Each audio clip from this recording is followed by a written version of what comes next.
if you were to be a woman that has been bothering me with money for me to be spending, then what will happen?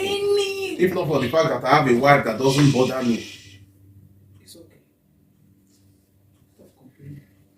Just eat while I watch you. Thank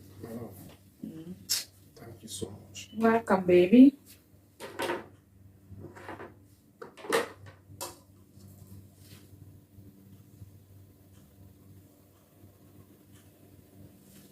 Enough.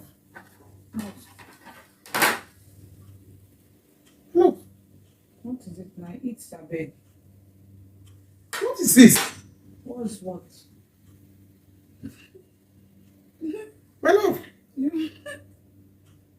What's going on here? What is going on? You don't understand the language? This is money. It's okay. This is my savings.